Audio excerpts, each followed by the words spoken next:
এদিন তো মারফতের বোধই বলতাম, এবং রাসূল প্রকাশ্য যে বলেছে সেই দলিল আপনাদের সামনে উপস্থাপন করতে সক্ষম।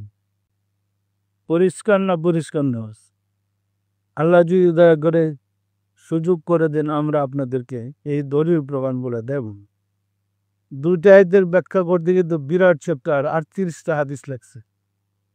এখন বাকিগুলার যদি প্রত্যেকটা আয়াতের ব্যাখ্যা করতে যাই, কত যে হাদিস বের হবে আল্লাহই জানে।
নাহমাদুহু ওয়া নুসাল্লি আলা রাসূলিল কারীম।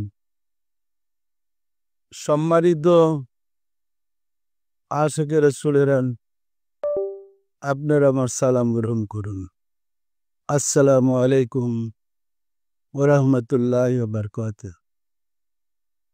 সম্মানিত আশিকে রাসূলেরা, ইতিপূর্বেই আপনারা অবগত হয়েছেন বারোই রবিউল আউয়াল ঈদে মিলাদুন্নবী সাল্লাল্লাহু আলাইহি সাল্লাম অনুষ্ঠান উদযাপিত হবে। প্রতি বছর আমরা পরামর্শ সভা আশিকে রাসূল জাকিরদের থেকে কর্মীদেরকে নিয়ে পরামর্শ সভা করে থাকি, যেন এই পবিত্র দিন সুন্দর সুষ্ঠুভাবে আমরা উদযাপন করতে পারি। সম্মানিত আশিকে রাসূলেরা, আমি অন্যান্য বৎসরে খেদমতে যে যেখানে দায়িত্ব পালন করতেন, আজকের দিনে যদি তাদেরকে দায়িত্ব বুঝায় দেয় চলবে কি? সম্মানিত আশিকে রাসূলেরা, অন্যান্য বছর যাকে যে দায়িত্ব দেওয়া হতো, আজকে আগামী ঈদে মিলাদুন্নবী কার্যক্রম সুষ্ঠুভাবে পরিচালনা করার জন্যে এবং রাসূলের গোলামি করার জন্য আল্লাহ এবং রাসূলের পক্ষ থেকে আপনাদেরকে দায়িত্ব দিলাম। আমি আশা করি আপনারা নিজ নিজ ডিপার্টমেন্টের প্রয়োজনীয় ব্যবস্থা নিয়ে যা যা করার দরকার আলোচনা করে প্রয়োজনীয় ব্যবস্থা নেবেন এবং চেষ্টা করবেন বিশ্ব আশিকে রাসূল সাল্লাল্লাহু আলাইহি ইসলামের একটা অংশ ঈদে মিলাদুন্নবী সাল্লাল্লাহু আলাইহি ইসলাম উদযাপন করার জন্যে। আল্লাহ আপনাদের সহায় হন, আমিন। সম্মানিত আশিকে রাসূলেরা, আমরা ধর্ম নিয়ে একটা বিভীষিকায় পড়ে গেছি। আমি আপনাদের কাছে ব্যক্ত করতে পারবো না আমাদের ধর্মর কি করুণ অবস্থা, কি দশা। আল্লাহ রাসূলের ধর্ম কি ছিল আর আমাদের সমাজের ধর্ম কি হয়েছে। আল্লাহ রাসূলের দ্বীনের সাথে, ধর্মের সাথে সমাজের ধর্মের কোনো মিল পাইনি, কোথাও কোনো মিল নেই। তো আমরা কিসের পিছনে দৌড়াইছি? সম্মানিত আশিকে রাসূলেরা, পবিত্র কোরআন থেকে গবেষণা করতে গিয়ে আল্লাহর পবিত্র কদম মোবারকের উপরে আমরা দুইটা আয়াত পেয়েছি। গোটা কোরআন দেখি আয়াত হলো দুইটা। একটা আয়াত হয়েছে হাসরের দিন হিসাব নিকাশের পরে জাহান্নামীদেরকে জাহান্নামে প্রেরণ করে প্রথমেই জাহান্নামীদের কাছে যাবে। জাহান্নামীদের কাছে গিয়ে জাহান্নামকে প্রশ্ন করবে, হে জাহান্নাম, আমি কোরআন অনুবাদ বলছি, হে জাহান্নাম, তোমরা পরিপূর্ণ হয়েছে কি? আরবিতে বলছো হালমিম মাজিদ। হে জাহান্নাম, তুমি পরিপূর্ণ হয়েছ কি? জাহান্নাম খুব আদবের সাথে বলবে, দয়াময়, আরো আছে কি? এতে কি বোঝা যায় পরিপূর্ণ হয়েছে? যত জাহান্নামীরকে জাহান্নামে দেওয়া হবে সে পূর্ণ হবে না, সে আরেক দলকে দেওয়া হবে, তখন বলবে আরো আছে কি? আরেক দলকে দেওয়া হবে। তারপরও আল্লাহ জিজ্ঞাসা করবে, তুমি পরিপূর্ণ হয়েছ কি?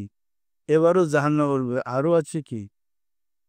তখন দয়াময় রাব্বুল আলামিন তার পবিত্র কদম মোবারক, ডাইন কদম মোবারক জাহান্নামের ভিতরে প্রবেশ করে দিবেন। জাহান্নাম বলবে, কি কি, যথেষ্ট হয়েছে, যথেষ্ট হয়েছে, অর্থাৎ জাহান্নাম পরিপূর্ণ হয়েছে। আমার বক্তব্য হলো যে জাহান্নামের ভিতরে রাব্বুল আলামিন ডাইন কদম মোবারক রাখবেন বা প্রবেশ করবেন, উহা কি জাহান্নাম থাকবে? তো হুজুররা তো এই কথা কোনোদিন বলে না। জাহান্নামের ভিতরে রাব্বুল আলামিনের কদম মুবারক প্রবেশ করে দেওয়া হবে, এটা কি শুনছেন বলে তো? সম্মানিত আশিকের রাসূলেরা, এই আয়াতের ব্যাখ্যা বা তাফসীর করতে গিয়ে হযরত রাসূল পাক সাল্লাল্লাহু আলাইহি সাল্লাম 22টা হাদিস বর্ণনা করছে জাহান্নামে যে রাসূলের ওই আল্লাহর কদম মুবারকে প্রবেশ করাবে। আর অন্য আয়াত রয়েছে এরকম, মহান রাব্বুল আলামিন হাসরের দিন কদম মুবারক থেকে পায়ের গোছা থেকে কাপড় উন্মোচন করবেন। পায়ের গোছা মানে হাঁটু এবং পায়ের পাতার উপরে যে অংশটি, এটারে আমরা কি গোছা বলি না? আরবিতে বলে সাকুন। ইয়াউমা ইউকশাফু আনিস সাক ওয়া ইয়াদআউনা সুজুদ। আসরের দিন যখন আমি আমার পায়ের গোছা থেকে কাপড় উন্মোচন করব, সমস্ত মুমিনগণ সেজদায় লুটায় পড়বে, তবে তারা পারবে না যারা কাফের, তাদের পিঠকে শক্ত করে দেওয়া হয়, সেজদা করতে পারবে না। পিঠ শক্ত করে দিলে কি সেজদা করা যায়? এই আয়াতের ব্যাখ্যা করতে গিয়ে রাসূল পাক সাল্লাল্লাহু আলাইহি সাল্লাম 12টা হাদিস বর্ণনা করেছেন। এই হাদিস যে বর্ণনা করেছেন 12 জন রাবী সাহাবা রাসূলের কাছ থেকে শুনেছেন, এবং কোন কোন তাফসিরে কত পৃষ্ঠায় বিস্তারিত আমরা লিখেছি। তো যেহেতু এই অমূল্য সম্পদ জগৎ থেকে হারিয়ে গেছে, সেটা খুঁজে বের করতে ভীষণ কঠিন নাকি সহজ বলেন বউ? আমরা কি কোনোদিন জানতাম কোরআনে আল্লাহর কদম মুবারকের বর্ণনা আছে? আমরা কোনোদিন শুনেছি? আমরা কি জানতাম এর সমর্থনে এতগুলো হাদিস আছে? টোটাল 2টা আয়াতে 38টা কোরআনের আয়াত আমরা বের করেছি এবং লিখেছি বা উপস্থাপনা করেছি। সুতরাং এই কঠিন কাজটা করতে গিয়ে সর্বাবস্থায় আমাকে এই চিন্তা, এই খেয়ালেই থাকতে হবে, কারণ এই জগতের সাথে কোনো মিল নেই। সম্মানিত আশিকের রাসূলেরা, খুঁজতে গিয়ে ইবনে আব্বাস, রাসূলের চাচাতো ভাই আব্দুল্লাহ ইবনে আব্বাস, তার বর্ণিত হাদিস থেকে শুরু করেছি, মাযহাবের ইমামদের বর্ণিত হাদিস, তারপরে হাসান বসরির বর্ণিত হাদিস, ওই হাদিস থেকে শুরু করে আপনার আমাদের চার মাযহাবের ইমামদের বর্ণিত হাদিস গ্রন্থ থেকে হাদিস সংগ্রহ করে তাবারি, দুররে মানসুর সহ অসংখ্য তাফসির গ্রন্থ থেকে হাদিসগুলা সংগ্রহ করে আমরা খুঁজে বের করেছি তন্ন তন্ন করে কদম মোবারকের কথা কোন হাদিসে কোথায় বলেছে। পরিষ্কার না? পরিষ্কার না? এই কদম মোবারকের ব্যাখ্যা, এই আয়াতের হাদিসের ব্যাখ্যা বের করতে গিয়ে আমাকে রাসূলের যুগ পর্যন্ত যেতে হয়েছে, এবং রাসূলের যুগে আমি মারফতে রাসূল আমার বলে গেছে এইরকম না, এদিন তো মারফতের কথাই বলতাম, এবং রাসূল প্রকাশ্য যে বলেছে সেই দলিল আপনাদের সামনে উপস্থাপন করতে সক্ষম। পরিষ্কার না পরিষ্কার নয়? আল্লাহ যদি দয়া করে সুযোগ করে দেন, আমরা আপনাদেরকে এই দলিল প্রমাণ বলে দেব। দুইটা আয়াতের ব্যাখ্যা করতে কিন্তু বিরাট চ্যাপ্টার, 38টা হাদিস লাগছে। এখন বাকিগুলার যদি প্রত্যেকটা আয়াতের ব্যাখ্যা করতে যাই, কত যে হাদিস বের হবে আল্লাহই জানে। কিন্তু সমাজে প্রচলিত আমরা কামেল পর্যন্ত যে তাফসীরগুলা পড়ি, হাদিস গ্রন্থগুলো পড়ি, এগুলো তো আংশিক সিলেবাসে আছে। পুরা তাফসীর আমাদের সিলেবাসে নাই। আর সুবিধাবাদীরা তাফসীরটা বানিয়েছে যেন আমরা আল্লাহর লাগালো না পাই, মানে আল্লাহকে জিন্দেগিতে না পাই, ওই চ্যাপ্টার গুলো হাদিসের সংযোগ করা হয়েছে। পরিষ্কার? আমি কি গুছায় বিষয়টা বলতে পেরেছি? এই কারণেই অনেক সময় দেখা যায় আপনারা অনেক সমস্যা নিয়ে আসেন, আমি ঠিক মতো সময় দিতে পারি না, কারণ ওইটা এত বেশি প্রয়োজন যে ওই একটা তাফসীর যদি আমরা উপস্থাপন করতে পারি, তাহলে আল্লাহ দয়া করলে আমাদের জাতির, মুসলিম বিশ্বের ভুল সংশোধন হয়ে যাবে। পরিষ্কার? দেখেন, আমরা একটা পদক্ষেপ নিয়েছিলাম। রাসূল সত্যি কি গরিব ছিলেন? রাসূল ধনী ছিলেন, দলিল প্রমাণ দিয়া প্রমাণ করেছে। কিতাব লিখেছে রাসূল সত্যি কি গরিব ছিলেন? এর তো কোনোদিনই গরিব ছিলেন না, ধনী ছিলেন, প্রমাণ দিয়ে প্রকাশ করেছি। এই করে আমি শেষ করি নাই, এর করে প্রমাণ করেছি একটা ভিডিও ক্যাসেট করে, যেখানে রাসূলের ব্যবহৃত জামা, টুপি, জামা মুবারক, টুপি মুবারক, জুতা মুবারক আমি আপনাদেরকে দেখাইছি। আপনারা কি সিডিতে দেখেছেন? এই চিহ্নগুলা, ব্যবহারের জিনিসপত্র কি প্রমাণ করে উনি গরিব ছিলেন? কি ছিলেন? ওইভাবে তাফসীরটা দিয়ে প্রমাণ করবো ইহা কি আল্লাহ নিরাকারের লক্ষণ? এই কথাগুলা ভুল, এতগুলা হাদিস। আপনারা কোন জগতে আছেন, আল্লাহ রাসূল কোন জগতে ছিলেন? পরিষ্কার না পরিষ্কার না? আছে দরকার, দরকার আছে না নাই? আমি যখন তাফসীর ক্লাস থেকে বেরিয়েছি, আবার বসি জাকেরদের নালিশ শুনতে, আমার মন কিন্তু জাকেরদের দিকে থাকে না। আপনারা খুশি হন, বেজার হন, আমার সত্য কথা বলতে হবে। তখন ওইখান থেকে আসতে যখন আপনারা বলতে চেষ্টা করেন বাবা জান আমার এই নালিশ, আমার ভিতরে তো ঢুকে না, বললে কি হবে? আমি তো একটা মূর্তি ছাড়া কিছু না। আমার লক্ষ্য তো ওই দিকে, কিভাবে জাতির ভুল সংশোধন করাবো, কিভাবে আল্লাহ রাসূলের পরিচয় তুলে ধরবো। একটা মানুষ, আমি আগে উপমা দিয়ে আপনাদেরকে বলেছি, একসাথে একটা গাড়ি সামনে পিছনে চলতে পারে না। আর এমন জিনিসটা হঠাৎ করে আমি চিন্তা করলাম এটা অটোমেটিক চালু হয়ে গেছে, এরকম তো না। এটা নিয়ে ভাবতে হয়, চিন্তা করতে হয়। আর আমি তো নিজে লিখি না, লিখে হুজুর আমাকে বারংবার একটা বিষয় হয়তো 10 বার কারেকশন করতে হয়। আমার কথা তো আর হুজুরা লিখতে পারবে না, আপনি লিখতে পারবেন না। লিখতে হলে আপনার বাসায় লিখতে পারবে, আমি আবার এটা আমার বাসায় নেই, আবার জানলে ঘুরে আপনার বাসায়। অনেক কষ্ট না সহজ বলেন তো? সম্মানিত আশিকের ছেলেরা, সুতরাং ফলে আপনাদের কিছু সমস্যা হয় আমি বুঝুন, তাই ছেলেদেরকে বলে দিছি তোমরা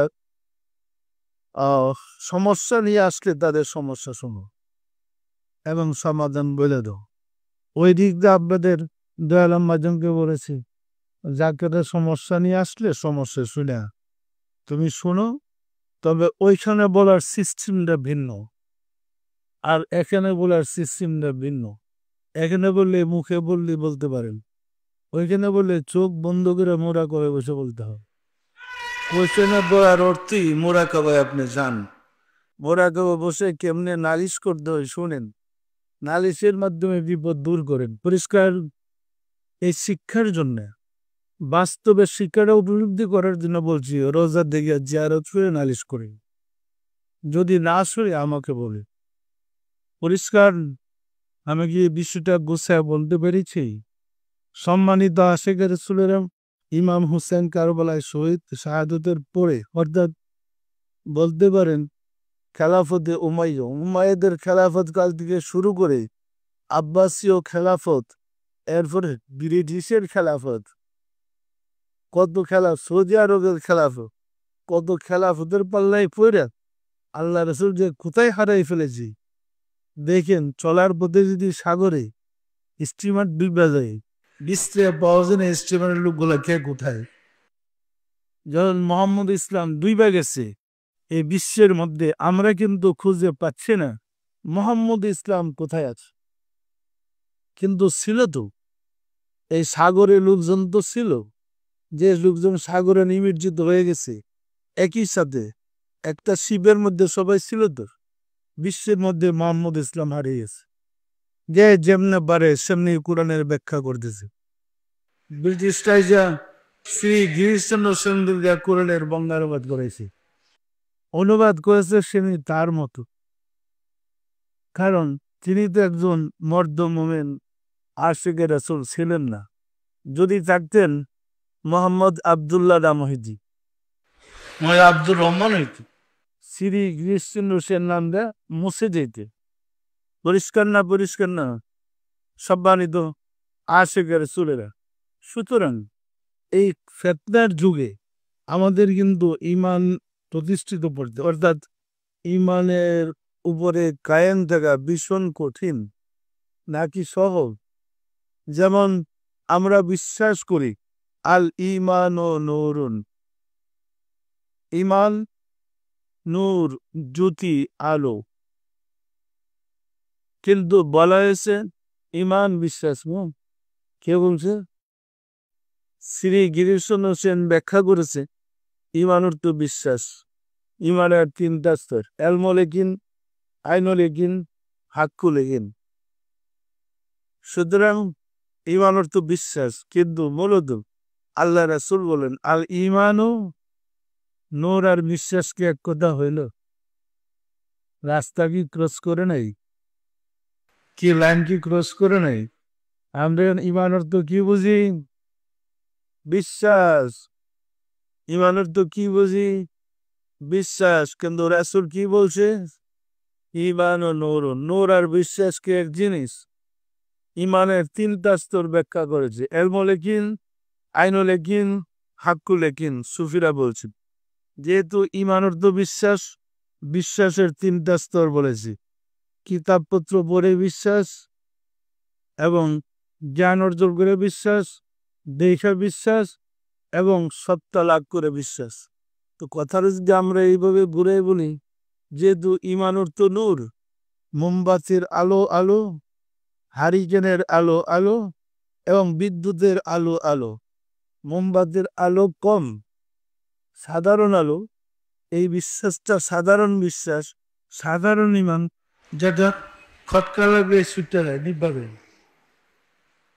আর হারিকেনের আলো আর একটু শক্তিশালী ঈমান, বিশ্বাস ভালো, সে আলোর একটু হেফাজতে আছে, ওই কাছের হেফাজতে।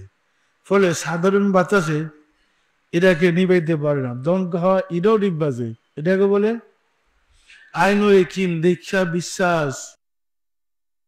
আল্লাহর নূর দেখে আল্লাহকে বিশ্বাস করা বা নূর ধারণ করা। এখানে অর্থ হবে নূর ধারণ করে বিশ্বাস। ধারণ করলে তো আপনি দেখবেন এই নূরটা কতটুকু ধারণ করছেন। পরিষ্কার। হাক্কুন আলো বিদ্যুতের আলোর মতো, হাক্কুল ইয়াকিন। সেটা এমন ঝড় বৃষ্টি যা কিছু আসো, বিদ্যুতের আলো কিন্তু নিপতেছে না, নিববে নাকি? এটা হলো স্থায়ী, চিরস্থায়ী আলো। পরিষ্কার। ওইরকম হৃদয়ে ঈমানের নূর প্রথম মোমবাতির মতো জ্বলে, খটকা লাগলে এটা নিভে যায়। এরপর আবার সাধনা করতে করতে জ্বালাইতে জ্বালাইতে হারিকেনের রাতের আলোর মতো জ্বলে, যুক্তি তর্কের পাল্লাই বলে এটাও নিভা যায়। এরপরে টর্চ লাইটের আলোর মতো জ্বলে, জ্বর দোকানের কাছেও যেতে পারে না। পরিষ্কার। সুতরাং ঈমান কি? বিশ্বাস না নূর? বলেন তো। আমরা কিন্তু শিখছি বিশ্বাস। মানে কত যে আমাদের ভিতরে আরো ঘুর আছে, কোরআনের শ্বাসে মার দিলে বেরিয়ে আসবো, কোরআনের ফরবই ফালালে দেখা যাব আমাদের মধ্যে কত ভুল ঢুকছে। পরিষ্কার না পরিষ্কার না, ওইখানে অনুবাদগুলো করছে গিরিশ সেনের স্টাইলে, প্রথম কোরআনের বঙ্গানুবাদ সেন সাহেব করছে। এখনো যত তাফসির বাংলাতে বেরিয়েছে ওই বাংলা থেকেই বাংলা নিয়ে তাফসির, নাম পরিবর্তন। পরিষ্কার না পরিষ্কার না, কিন্তু আমরা যখন তাফসির পড়তে গিয়েছি তখন এই শব্দটার আদু প্রতিশব্দ কি কি হয়, কোন ডিকশনারিটার কি অর্থ ব্যবহার করছে, কোরআনে কি ব্যবহার করছে না সেট করে দেখাইছে আপনি চ্যালেঞ্জ।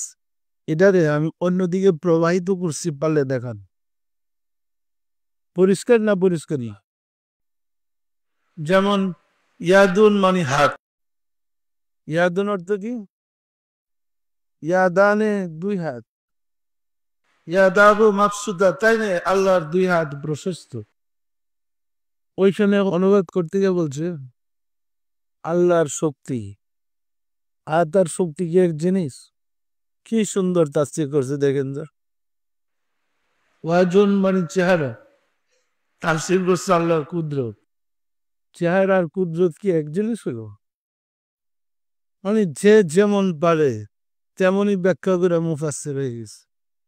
সুতরাং আমরা কিন্তু আল্লাহ রাসূল থেকে বহু দূরে সরে পড়েছি।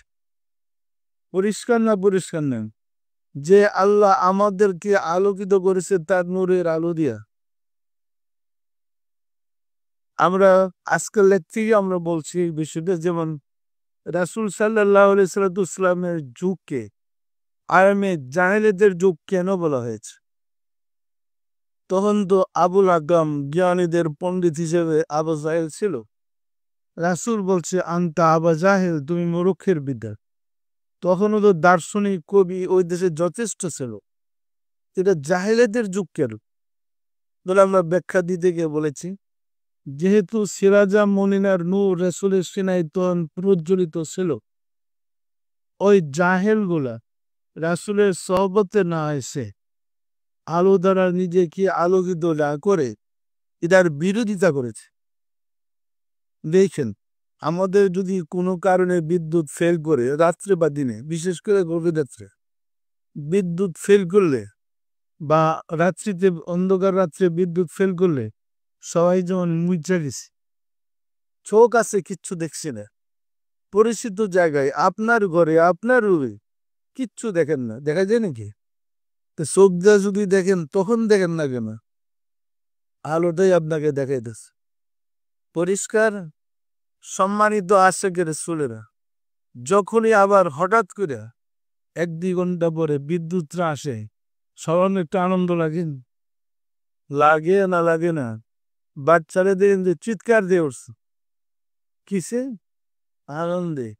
আপনার হৃদয়ে যদি ইমানের নূর প্রজ্বলিত হয়, অন্ধকার দূর হয়ে যাবে ভিতরের, তখন মনে আনন্দ আসবে না কষ্ট আসবে? এই আনন্দটাকে বলছে ইসলাম। আলো লাভ করার পরে আনন্দের হাসি যে আপনি হাসতেছেন, উহাকে বলে ইসলাম। ইসলাম মানে শান্তি। আলো হৃদয়ে প্রকাশ পেলে আপনার চরিত্রটা হবে শান্তির, এবং আপনার মধ্যে অশান্তি আর স্থান পাবে না। পরিষ্কার। আমরা সেটা বিশ্বাসে নিয়ে থেকেই দিছি। আলো দিয়া যে কলবকে ইমানের নূর দ্বারা যে আলোকিত করা যায়, এটা আপনার বুঝতেও চেষ্টা করি না। পরিষ্কার। ওই যুগে তো অনেক পণ্ডিত জ্ঞানীগুলি দার্শনিক ছিলেনই, কিন্তু তারা শুধু রাসূলের কাছে এসে আলোর জ্ঞানে আলোকিত হয় নাই বিরাই তাদেরকে বলেছে আবু জাহেলের দল। সবচেয়ে বড় পণ্ডিতকে বলছে আবুল হাকামের উপাধি দিচ্ছে আবু জাহেল। আবুল হাকাম মানে পণ্ডিতদের পিতা, ওটা সবচেয়ে বড় পণ্ডিত। এরপরে বাকিগুলার বলছে আবু জাহেল, মূর্খের দল।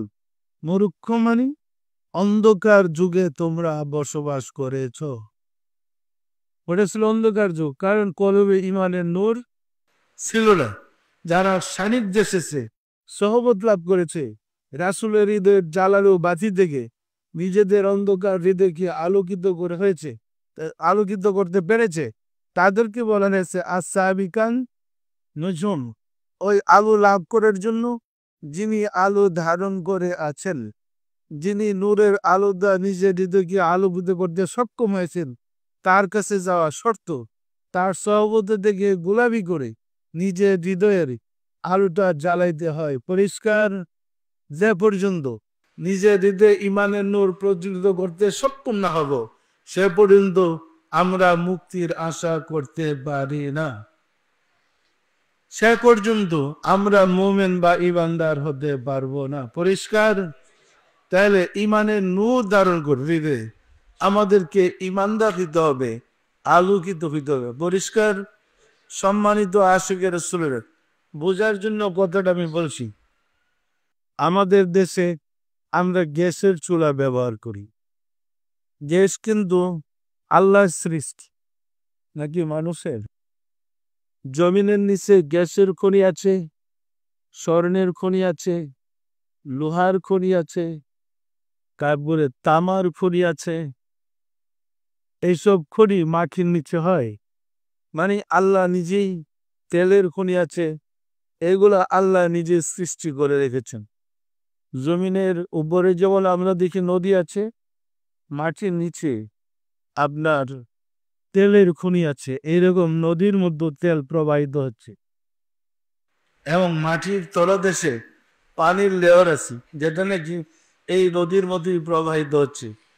এক জায়গার পানি মিষ্টি লাগে, আরেক জায়গার পানি বেশি ভালো লাগে না, কসকস। চাপা কল বসাইতে গেলে মিষ্টি পানি দিয়ে যার ফায়ের ডো পড়ে গেছে, এর ভাগ্য ভালো, পানি খুব মিষ্ট সুস্বাদু হয়। সত্য না মিথ্যা বলেন তো? ওই রকম তেলের খনি ওই রকম নদীর মতো মাটির নিচে আছে। লোহার খনি এক জায়গায় মাটির নিচের মাটিটাই পুরা লোহা, মাটিরই পুরা পাথর। দেখেন মাটি খুদাই করতে চার পাথরই বেরিয়ে দিচ্ছে। মাটিটাই পুরা স্বর্ণ। নির্দিষ্ট জায়গা আছে। যখন আমাদের বিজ্ঞানের জ্ঞান দ্বারা সাধনা করে খুঁজে পরীক্ষা নিরীক্ষা করে সন্ধান পেয়ে যান, তখন ওই খনির কাজ আলপত্র উত্তোলন শুরু হয়। সত্য না মিথ্যা বলেন তো? এই গ্যাসের খনি সারা পৃথিবীতে মাটির নিচে একটাই, হাজার হাজার নয়। এই গ্যাসের খনিটা যখন বাখরাবাদ দিয়ে বেরিয়েছে মুখ, তখন যে গ্যাস বেরিয়েছিল নাম কি? বাখরাবাদের গ্যাস। যখন তিতাস নদীর পার দিয়ে আরেকটা মুখ বেরিয়েছে, নাম কি? তিতাস গ্যাস।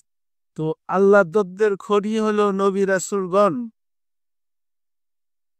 রাসূল বলেছেন, আনা মাদিনাতুল ইলমে আলী ও বাবুহা, আমি এলেমের শহর, আলী তার দরজা।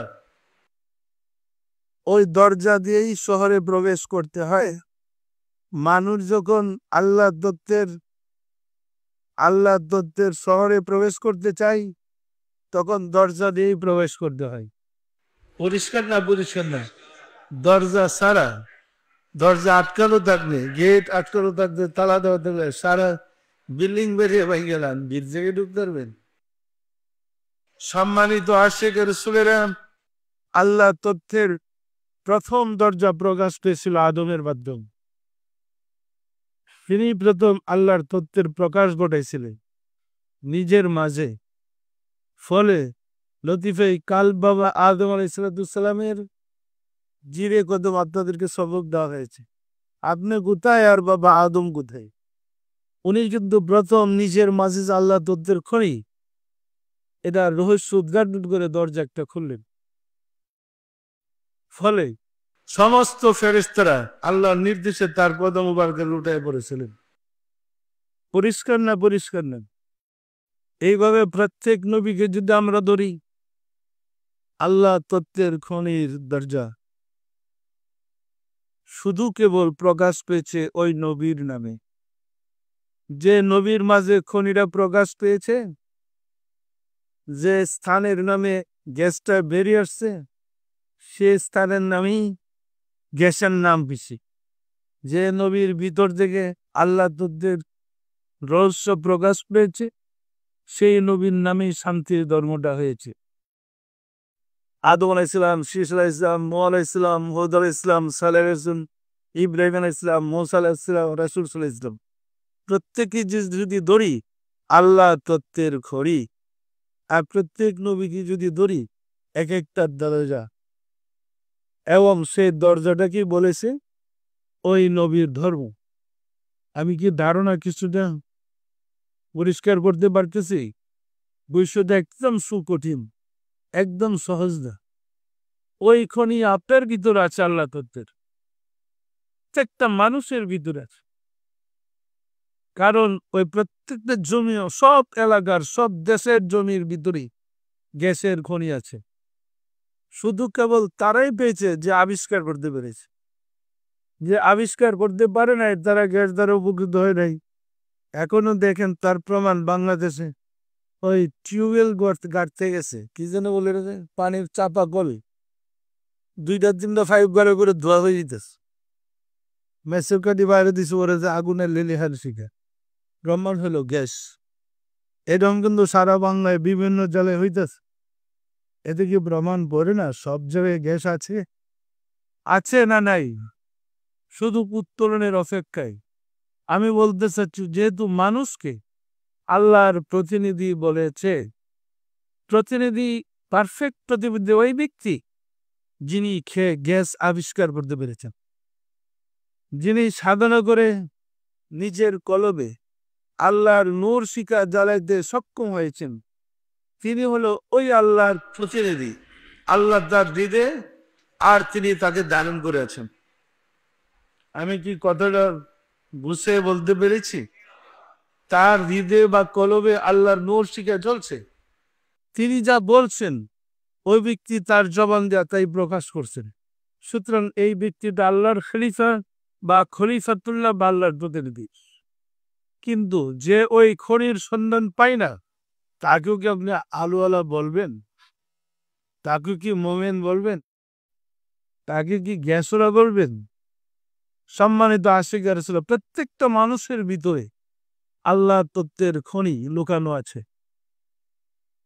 যিনি সাধনা করে ওই কলবের পরে 7টা পর্দা, কলবের পর্দার পরে পর্দা সাধনা করে উন্মোচন করতে সক্ষম হয়েছেন, তিনি আল্লাহ তত্ত্বের খনির সন্ধান পেয়েছে এবং ওই আলো দ্বারা নিজেকে আলোকিত করতে পেরেছি। আর যিনি কলবের 7টা পর্দা উন্মোচন করতে সক্ষম হয় নাই, সে আল্লাহর সন্ধান পায়নি, পাওয়ার কোনো সম্ভাবনাও নেই। পরিষ্কার, আল্লাহ তত্ত্বের খনি আপনার ভিতরে। আপনি 27 ধরেও উপরে খুঁজতে যান, কোন বুদ্ধি নেয়া? এ তো বোকামি ছাড়া কিছু না। আপনার ভিতরে তো আল্লাহ তত্ত্বের খনি আছে, তাকে বের করে নি। জিন্দিগিতে বের করতে পারবেন না। যিনি সাধনা করে বের করেছেন তার সান্নিধ্য ডাকিয়ে, রাতে তো ফর্মুলাই জানেন না, কিভাবে শিখবেন? এই কারণেই আমরা জাহিরি জ্ঞানে যত ডিগ্রি লাভ করেছি, মুহাদ্দিস, মুফাসসির, মুফতি, যত জ্ঞানী বলে, আল্লাহ তত্ত্বের গন্ধ পাইনি। কারণ আমরা কিতাবের উপরে নির্ভরশীল হয়ে পড়েছি। কলমের ভিতরে যে আল্লাহর নূর শিখা বা খড়ি আছে, গবেষণা করে আমরা আবিষ্কার করতে সক্ষম হয় নাই। ফলে ইসলাম শান্তি ধর্ম হলেও ইসলাম আমাদেরকে শান্তি দিতে পারে নাই, আমাদেরকে ইসলাম সাহায্য করতে পারে নাই। আমরা যদি নিজের কলবে আল্লাহর নূর দ্বারা আলোকিত করতে পারি এবং ওই রহস্য উদ্ঘাটন করতে পারি, ইসলাম কিভাবে শান্তির ধর্ম, বুঝতে আপনার কারো কাছে যেতে হবে না। ঘরে আলো জ্বলাইলে রুমের ভিতরে কোথায় কি আছে আপনি খুঁজে পাইতে কোথাও যাওয়া লাগবে না, দেখবেনই তো। আপনার ভিতরে ইমানের নোট জ্বললে দেখবেনই তো কোনটা হোক, কোনটা না হোক, কোনটা ভালো, কোনটা বন্ধ। তখন কি আপনি দেশে ওই আগুনের মধ্যে ঝাঁপ দিতে পারবেন? সম্মানিত আশিক রাসূলেরা, এই আল্লাহকে ধারণ করার জন্যই আমাদের সাধনা। আর যারা ধারণ করতে পেরেছে তারই আল্লাহর প্রতিনিধি।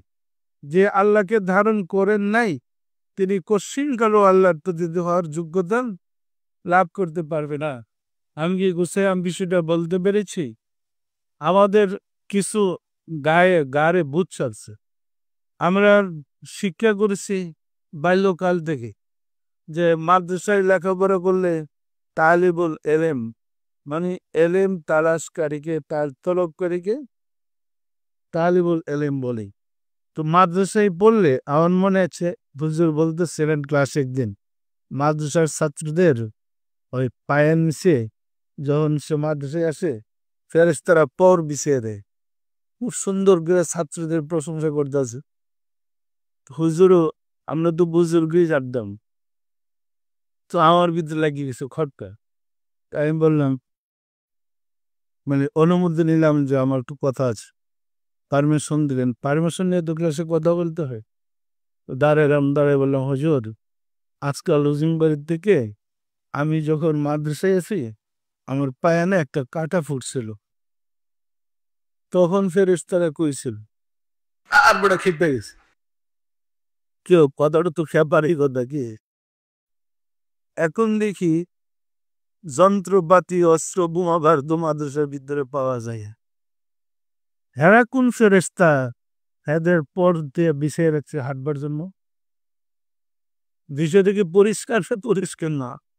আসলে আমরা মূল ইসলাম পাইলেই যে অন্ধকার রাত্রে যদি ঘরে সাপ ঢুকে নিয়ে আপনার নিরাপদ নাই। কারণ ঘরে আলো নেই তো কিচ্ছু দেখেন না। মনে করবেন আন্দার ঘরে সাপ, পোড়া ঘরেই সাপ। আরে এখানে সাপ এখানে কোথায় দেখতেছেন না তো। বাতি জ্বালাইলে দেখবেন ওই যে কোনায় চোখের নিচে লুকা কানের নিচে সাপটা লুকিয়ে আছে। এরকম নাই কি আমাদের দবের অবস্থা কিন্তু এরকম। আন্দার ঘরে সাপ, পোড়া ঘরেই সাপ। শান্তির ইসলাম ওরা হারিয়ে চলেছে। আমি কি কিছুটা ধারণা দিতে পেরেছি? দেখেন আমার কোনো যোগ্যতা নেই তাফসীর লিখার। কারণ আমরা মাত্র তাফসীর সিলেবাস পড়ে পাস করছি। স্বাভাবিক সিলেবাসে যা আছে এই সিলেবাস পড়ে তো তাফসীর পাস করছি। মানে পুরা তাফসীর কিতাব দিতে একটা দুটা চ্যাপ্টার পড়ে তাফসীর পড়া শেষ এই না সিলেবাসে। সিলেবাস পড়া উচিত তো আমিও, ওই আকীদার তো আমিও। আমার মুর্শিদ ইমাম সাহেব চন্দ্রপুরী রহমাতুল্লাহের দরবারে গোলামি করার পরে হৃদের আলোতে দেখছে আরে সাপ দিয়ে আমার খাঁচার নিচে আমি দৌড়াই কেন? পরিষ্কার না। সুতরাং আপনার যখন নিজের হৃদয়ে ইমানের নূর প্রজ্বলিত করতে পারবে এর জন্যই তাসফে মোরাকাবার বিধান আসছে। সমস্ত নবী রাসূলগণ মোরাকাবা করেই আল্লাহকে খুঁজে পেয়েছেন এবং সমস্ত আউলিয়াগণ মোরাকাবার মাধ্যমে এই খনিটা আবিষ্কার করতে পেরেছে।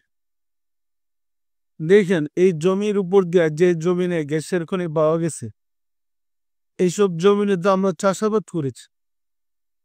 আপনার তিতার গ্যাস এটা কিন্তু আমাদের দেশের বাড়ির পাশে। প্রথম যখন গ্যাস আবিষ্কার হয় তখন আমাদের বাড়ির পুকুরের পশ্চিম পাড়ে বাড়ির সাথে যে পুকুরটা আমাদের পুকুর ওইটার পশ্চিম পাড়ে গাড়ি ঘুরে জমা করে এরা এখান থেকে গ্যাস বাইর করার পরিকল্পনা এনেছিল। তখন দেখলাম আমাদের বাড়িঘর সব যাইতেছে। এখানে যদি গ্যাস বাইর করে তাহলে আমাদের বাড়িঘর থাকবে না। আল্লাহ দয়া করছে এই গ্যাস আবার খুঁজতে গিয়ে সেরে তিতাসে গিয়া মুখ পাইছি পরে ওইখান থেকে গ্যাস উত্তোলন শুরু হয়েছে। আমরা রক্ষা পাইছি। কিন্তু এই বাড়িতে আমরা আমার বাপ দাদা পূর্বপুরুষ থেকে বসবাস করতেছে শত বৎসর। কোনোদিন আমরা জানি না মাটির নিচে যে গ্যাস আছে। কি বলেন জানি না কি? আদম আলাইহিস সালাম প্রথম ব্যক্তি যিনি নিজের ভিতরে আল্লাহ আছে বাইর করতে পারছে। বাইর করার পরে ফেরেশতারা সাজদায় লুটে পড়ছেন। পরিষ্কার আমি কি ধারণা দিতে পেরেছি? এরপরে শীস আলাইহিসসালাম, হুদ আলাইহিসসালাম, সালেহ আলাইহিসসালাম, নূহ আলাইহিসসালাম পর্যায়ক্রমে ইদ্রিস আলাইহিসসালাম প্রত্যেকেই সাধনা করে ওই গ্যাসের খুনি আল্লাহ তত্ত্বের খুনি নিজের কলমে বের করতে পেরেছেন। আমরা ওই ধারাবাহিকতায় আজকেও আপনাদেরকে সবক দিলে কলম দেয় বলি লতিফাই কাল বাবা আদম আলাইহিস সালামের জিরে কদম বলি না এই লতিফাটা কার অধীনে? কেন বলি? আদমের অধীনে, আদমের পায়ের নিচে। কেন বলি? এই কলবটা এই খনিটা উনি আবিষ্কার করেছিল। ডাইন পাশে সবক দেওয়া বলে লতিফাই রুহু, এটাও আল্লাহ তত্ত্বের আরেকটা খনি। সবক দিয়া বলি লতিফাই রুহু নূহ আলাইহিসসালাম আর ইব্রাহিম আলাইহিসসালামের জিরে কদম। কারণ নূহ আলাইহিসসালাম ইব্রাহিম আলাইহিসসালাম নিজের ভিতরে এই রুহুল লতিফা আল্লাহ তত্ত্বের এই খনির আবিষ্কার করেছে। এরপরে সেল এরোস লতিফাই সেল মুসা আলাইহিস সালামের জিরে বেদম। কেন বলি এদের বাহিরে আরেকটা খনি আবিষ্কার করেছেন মুসা আলাইহিস সালাম, এদের নাম লতিফাই সেল আল্লাহ তত্ত্বের খনি। এরপরে লতিফাই খফি হজরত ঈসা আলাইহিস সালাম, ঈসা আলাইহিস সালাম মানবদের ভিতরে আরেকটা আল্লাহ তত্ত্বের খনি বের করেছে, এটার নাম তার নাম অনুযায়ী খফি হজরত ঈসা আলাইহিস সালামের জিরে কদম। আমি কি বুঝাই বলতে পারতেছি? এরপরে সর্বশেষ আল্লাহ তত্ত্বের খনি আবিষ্কার করেছেন কুল কায়নাতের রহমত রহমাতুল লিল আলামিন, এটা হলো বক্ষের মধ্যস্থলে লতিফায়া আকফাল। পরিষ্কার না পরিষ্কার না? আকফাল লতিফা কার জিরে কদম? তিনি আবিষ্কার করেছেন বিধায় এই লতিফাটাকে তার জিরে কদম বলা হয়। এটা আল্লাহ তত্ত্বের আরেকটা খনি, তিনি বাইর করে দিয়ে গেছেন নস লতিফা। রাসূল অতিরিক্ত নস লতিফা বাইর করে দিয়ে গেছেন। নস লতিফা গাছ জিরে কদম খুদ খাম খুদ কুদ্রুতে খুদ। আমি আগে বলতাম কুদ্রুতে খুদার, আমরা এখন অনুবাদ করব খুদ খান খুদ নূরে খুদার জিরে কদম। পরিষ্কার না পরিষ্কার না? এখন এই খুদার কুদরত বলবো, কিন্তু খুদার অস্তিত্বের গ্রহণ বাইরেই করলাম, বাইর করে আগ পর্যন্ত কুদরতে খুদার জিরে কদম বলছিলাম। এখন বলবো নস খুদ খান খুদ নূরে খুদার জিরে কদম। পরিষ্কার? আল্লাহর জিরে কদম। পরিষ্কার না পরিষ্কার না? এইভাবে খনি যেভাবে বিভিন্ন জায়গায় আবিষ্কার করেছে, আমরা গ্রহণ এইভাবে নিজের দেহের ভিতরে এক একটা খনি বের করে ওইখান থেকে আল্লাহর রহস্য উদ্ঘাটন করেছে। পরিষ্কার? আমি কি কিছুটা ধারণা দিতে পেরেছি? সম্মানিত আশিকের রাসূলরা, ইহা কি বিজ্ঞান নয়? বিজ্ঞান না বিজ্ঞান নেন। এই কারণে আমি বলেছি সৃষ্টির আদিত বিজ্ঞানই ছিল তাসাউফ বা সুফিবাদ। সুফিবাদের মাধ্যমে বাবা আদম ইসলাম মুরাকাবা করেই আল্লাহ তত্ত্বকে খনি আবিষ্কার করেছেন। নূহ আলাইহিস সালাম, ইব্রাহিম আলাইহিস সালাম, মুসা আলাইহিস সালাম, হারুন আলাইহিস সালাম, ওনারা আল্লাহ তত্ত্বের খনি আবিষ্কার করেছেন। নিজের মাছ থেকে জমিন থেকেই খনি আবিষ্কার করেছে। আসমানে গিয়ে কি জমিন কেউ পায় খুদবাড়ি খনি পাইছে এমন বর্ণনা আছে নাকি? আসমান থেকে খুঁজা কেউ খনি বের করছে? খনি কোথায়? এই মানব জমিনের ভিতরেই খনি। মাটির ভিতরে যেমন খনি, আপনার দেহটা মানব জমিন, এই মানব জমিনের ভিতরে আল্লাহ তত্ত্বের খনি, যে খনি আবিষ্কার করতে পেরেছে সেই ধন্য হয়েছে। আপনাদেরকে আল্লাহ তত্ত্বের খনি আবিষ্কার করার জন্যই আমরা কলবে সবক দিয়েছি, রুহে সেরে খাফিদে আকফাদে নফসে। পরিষ্কার না পরিষ্কার না? আমি কি আল্লাহ সম্বন্ধে কিছুটা ধারণা দিতে পেরেছি? সম্মানিত আশিকের রাসূল, আমি আশা করি আপনার নিয়মিত কোর্সগুলা মোরাকাবা করে সাধনা করে নিজের হৃদয়কে আল্লাহর নূরের আলো দ্বারা আলোকিত করবেন। এখন সবাই দেখতেছেন বিপদে বললেই মোরাকাবা করলে সাহায্য পেয়ে যান, এই সাহায্যটা সবসময় থাকবে না। দেখেন রাত্রে আমরা বাল্ব দেখলে বুঝতে যার কাছে যতগুলা বাল্ব জ্বালানো আছে অথবা যার কাছে যতগুলা বাতি জ্বালানো আছে, সূর্য ডুবে গেলে সব বাতি দেখতে পাই। আর যে বাতি জ্বালাইতে পারে না সেও সূর্য ডুবলে কি অন্ধকারে আলো দেখতে পাবে? তার বুকে কি আলো নসিব হবে? সুতরাং আমার মুর্শিদ পীরানা পীর দস্তগীর সুলতানুল মাশায়েখ সুলতানিয়া মুজাদ্দিদাতুল ইমাম সাহেব চন্দ্রপুরী রহমাতুল্লাহের জীবদ্দশায় আমরা দেখেছি অনেক জাকির ভাইয়েরা অনেক অলৌকিক কেরামত দিয়ে অনেক ঘটনা দেখাইত। অলৌকিক ঘটনা দেখানোর ফলে তাদের মধ্যে অনেকেরই আমিত্ব প্রকাশ পেয়ে গেছে, মনে করেছে আমি তো পেয়ে গেছি। কিন্তু ইমাম সাহেব চন্দ্রপুরী হুজুর অফাত লাভ করার পরে সূর্যটা ডুবে গেছে পরে কে কতটুকু বাতি জ্বালাইতে পারছে আমরা দেখছি আমার চোখের সামনে। সুতরাং সূর্য ডুবলে দেখা যায় রাত্রে কার মাঝে কতটুকু আলো আছে। দিনে সূর্যের আলোতে প্রমাণ করা যায় না আপনার ভিতরে কে কতটুকু নূর জ্বালাইতে পেরেছেন। যদি আপনি 6টা আলো দিয়ে নূর জ্বালাইতে পারেন, তাহলে আপনার ভিতরে 6টা আলো জ্বলতে থাকবে। 5টা জ্বালাইতে পারলে 5টা, 4টা জ্বালাইলে 4টা, একটা জ্বালাইলে একটা আলো। পরিষ্কার না পরিষ্কার না? একটা 5টা আলো কি সমান? সুতরাং মহব্বতের সাথে আদব, ভক্তি, শ্রদ্ধার সাথে তরিকার সাধনা করেন। এই সাধনায় শুধু কেবল সাধনায় ডুবো। আমার ভিতরে, আপনার ভিতরে, সবার ভিতরেই আল্লাহ আছে। আল্লাহকে পর্দা করেছে আমাদের আমিত্ব, ফখর। আমিত্বের কারণে আমরা আল্লাহ থেকে বিচ্ছিন্ন হয়ে পড়েছি, মানে কানেকশনটা ডিসকানেক্ট হয়ে গেছে। যে ইবলিস ফেরেশতাদের নেতা ছিল, ফেরেশতাদের সর্দার ছিল, শুধু কেবল আমিত্বের কারণে সে আদমকে সেজদা করেনি। সে বলছিল খালাকতাহু মিন নারি ওয়া খালাকাহু মিন তিন, আমি আগুনের তৈরি, আর সে মাটির দেবী, তার চেয়ে শ্রেষ্ঠ। নিজের শ্রেষ্ঠতা দেখাইতে গিয়া আদম আলাইহিস সালামকে সেজদা করে নাই। ফলে আল্লাহ তার পুরস্কারটা সাথে সাথে দিয়ে দিল। কি?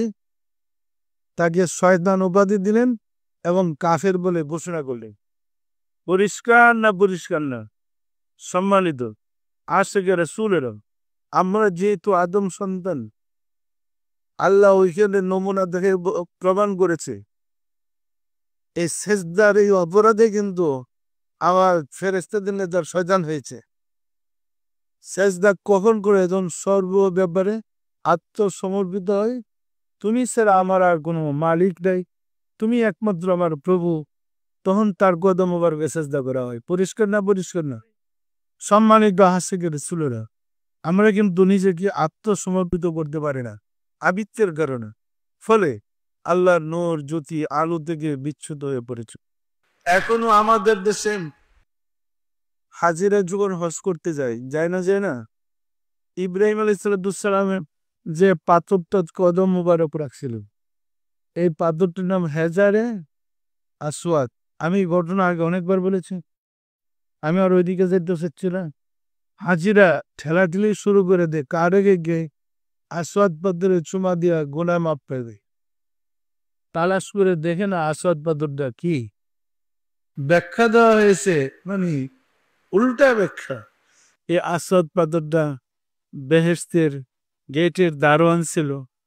সাপ ঢুকার সময় ওই সাপের পেটের ভিতরে শয়তান, পেটের ভিতর দিয়ে শয়তান ঢুকছিল, গিয়া সেটা আদমের হাওয়ারে যে গন্ধম খাওয়াইলো, পরামর্শ দিছে, তখন সে ঘুমাইছিল, ডিউটি করতে পারে নাই।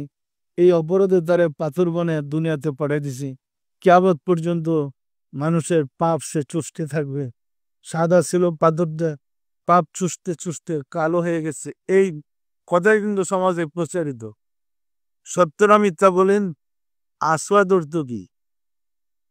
এটা কবে সাদা ছিল? এটা এরকম না, আগে নামটা সাফিদ ছিল, আসওয়াদ হয়ে গেছে।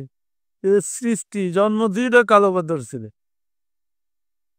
ঘটনা ছিল মা হাজেরা নির্বাসিত অবস্থায় যখন ছিলেন ইব্রাহিম আলাইহিস সালাম, ওই নির্বাসিত স্থানে গেলে উটের ভিতর থেকে নামতে ওনাকে অনুরোধ করেছিলেন, উনি নামতে চান নাই। তখন মা এবং ছেলে দুইজনে, আমি সংক্ষেপ বলছি, এই পাথরটা ধরে নিয়ে বলছিলেন এই পাথরে কদম মুবারক রাখেন। উটের পিঠে বসে উনি কদম মুবারক পাথরে রেখেছিলেন। ইব্রাহিম আলাইহিস সালাম চলে যাওয়ার পরে এই পাথরটাই ওনাদের কাছে শ্রদ্ধার হয়ে গেল। ফলে পাথরটা একটু উঁচু জায়গায় রেখে মা সন্তান চুমু খাইতেন সকাল বিকাল, যখন মনে চেত। কারণ আল্লাহর নবী পা রাখছে তো। পরিষ্কার না পরিষ্কার না? ওনাদের দিকে আস্তে আস্তে পরস্পর এই বংশ বিস্তার শুরু হয়েছে ওই মক্কায়। তখন মা বাপ ছেলে মেয়ে সবাইকে চুমু খাইতেছে, আজ পর্যন্ত বিশ্বজুড়ে চুমু খাইতেছে। এম কেন চুমু খাই না যে না বলতেছে ওই ফেরেশতা ছিল, গোনা চুষতেছে। কি হযরত উমর ফারুক বলছেন, হে পাথর, আমি জানি তুই মাত্র একটা পাথর, আমি কখনো তোমাদের চুমু খাইতাম না। চুমু খাইতেছি, আল্লাহ রাসূল তোমাদের চুমু খেয়েছে। পরিষ্কার না পরিষ্কার না? সম্মানিত আশেকের সুরেরা, এখন যদি আসওয়াদ পাথরের তুল্য বা তার চেয়ে শ্রেষ্ঠ কোনো কদম মোবারক খুঁজা পান, এটাই মনে করেন রাসূল সাল্লাল্লাহু আলাইহি ওয়াসাল্লামের কদম মোবারক। কদম মোবারকের মূল্য বেশি না ওই পাথরটার? ওই যুগের মানুষ রাসূলের কদমে চুমু খাইব না, শিরক বেদাত, মাথা নত করা যাইব না, যাইব আসওয়াদ পাথরের চুমু খাইয়া গুনাহ মাফ করতে। কি বুদ্ধি দেখেন! আমি কি কিছুটা ধারণা দিতে পেরেছি? সম্মানিত আশিকের সুরেরা, সুতরাং তাসাউফের জগৎ ভিন্ন, এটা আলোর জগৎ, সিনার জগৎ। আর ওই আলোর জগতে প্রবেশ করতে হলে চোখ বন্ধ করে মুরাকাবার মাধ্যমে প্রবেশ করতে হয়। কলবের দ্বার খুলতে পারলে কলবের ভিতরে প্রবেশ করতে পারবেন, কলবের দরজা খুলতে না পারলে ভিতরে ঢুকতে পারবেন না। শয়তান ওয়াসওয়াসা দিয়ে মুরাকাবে গেলি যে ঢুকিয়ে দেবেন, এত সস্তা না। শয়তান গেটে বসে আছে, যাইবেন কেমন আপনি? সে নানান কল্পনা, নানান চিন্তা যদি ফিরাইতে না পারে, নানান কল্পনার পরে যদি আপনি যাইতেই থাকেন, ভাগ ভাল্লুক শিয়াল কুকুর দেখবেন যে হা করে রয়েছে, তখন যাইবেন কেমন? সেগুলা প্রত্যেকটা আপনার রিপু, রিপুগুলাই বিভিন্ন সুরত দিয়ে আপনাকে আক্রমণ করতে চাচ্ছে। একমাত্র সাহায্য মোর্শেদ। ওই অবস্থায় মোর্শেদের কদম ধরে ঢুকতে থাকেন, দেখবেন সেগুলা সাইড দিয়ে দিছে। দেখেন সচিবালয়ে পাশ ছাড়া ঢুকতে পারে না, কিন্তু যাদের পাশ আছে তাদেরকেও আটকে দেয়। মসজিদের সার্টিফিকেট আপনার কাছে থাকলে রাস্তা ক্লিয়ার, কলবে প্রবেশ করেন, গিয়া দেখেন কোথায় কি আছে। আমি কি কিছুটা ধারণা দিতে পেরেছি? ঈদে মিলাদুন্নবী আমাদের চোখের সামনে আলোর জগৎ, যিনি জগৎকে অন্ধকার থেকে নূরের আলোতে আলোকিত করতে এসেছিলেন, সেই কুল কায়নাতের রহমত রাহমাতুল আলামিনের শুভ জন্মদিন ঈদে মিলাদুন্নবী, নবী দিবস। এদিন দেখি আমরা জন্মদিন পালন করি, আমরা স্বাধীনতা দিবস বলি না, শহীদ দিবস বলি, তিরা নবী দিবস হইতে পারে না, রাসূলের জন্মদিন। সুতরাং আমরা আনন্দের সাথে মহব্বতের সাথে খেদমতরা করব। যে যেখানে যেভাবে পারেন চেষ্টা করেন ঈদে মিলাদুন্নবীর খেদমত করতে, নিজেরা উৎসাহিত হন, ধুমধামের সাথে পালন করেন, পাড়া পড়শি আত্মীয় স্বজনকে আনন্দিত করেন এই নবী দিবসের ব্যাপারে। পরিষ্কার আসুন রাব্বুল আলামিনের সাহায্য চাই, তিনি যেন দয়া করেন আমাদেরকে কবুল করে নেন, আমিন। আউযু বিল্লাহি মিনাশ শাইতানির রাজিম। বিসমিল্লাহির রহমানির রহিম। আস্তাগফিরুল্লাহ রাব্বি মিন কুল্লি জামবে ওয়া আতুবু ইলাইহি। আয় আল্লাহ, জীবনভর নফসের খায়েশে শয়তানের ফেরেবে যত প্রকার গুনাহ করিয়াছি, সমস্ত গুনাহ হইতে তোমার নিকট তওবা করিতেছি। আয় আল্লাহ, দয়া করিয়া আমার তওবা কবুল করো, আমার গুনাহ মাফ করো। লা ইলাহা ইল্লাল্লাহু মুহাম্মাদুর রাসূলুল্লাহ। সবাই দিলের হাত উঠে বলেন আল্লাহ আমিন। ওগো দল মাওলা দল খুদা, অদম কঙ্গাল ভিক্ষুকেরা, পবিত্র জুমার দিনে জুমার নামাজ পড়লাম, আজকের তালিম গ্রহণ করলাম, সবশেষে তোমার প্যারা হাবিবের সানে মিলাদ শরীফ পাঠ করে আলাপ আলোচনা করলাম। তওবা করে তোমার সাই দরবারে জোরহাত করে মাফ চাই। জীবনে যত ভুল বেয়াদবি করেছি দয়া করে মাফ করে দাও, মাফ করে দাও মাওলা।